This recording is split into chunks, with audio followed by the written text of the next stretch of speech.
तो अगर पसंद आए तो लाइक कीजिए, सब्सक्राइब कीजिए, शेयर कीजिए, कमेंट कीजिए। जेहे दिन राम मोर बन गईले घर से निकली गईले हो मैया महू जे जाबे मधुबन के सीता के कैसे रखबू न हो। अंगने में कोई आँखा नहीं बे सीता के नहा वही बे सीता के नहा वही बे न हो। बाबू खाड़े सोहरिया सीता वो जनिया हृदया बीचे राखब हो। बाबू खाड़े सोहरिया सीता जनिया हृदया बीचे राखब हो।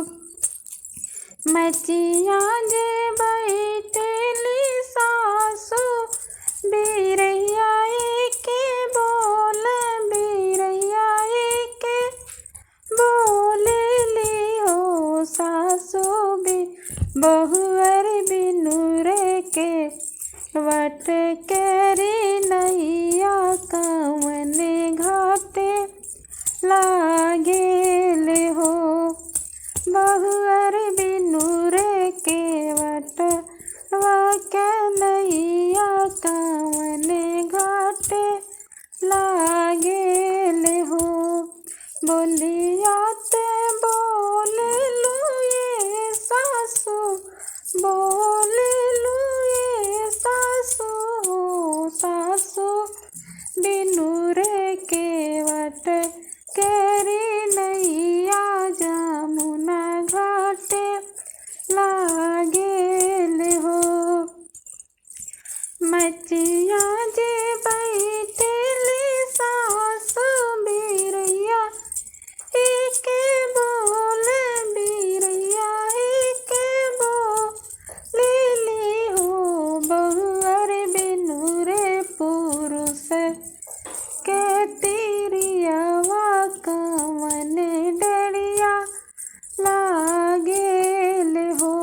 बहुअर बिनुरे पुरुष के तिरियावा कवने डरिया लागेले हो। बोलियात बोले लुए सासु बोलही न जाने लू बोलही न जाने लू। सासु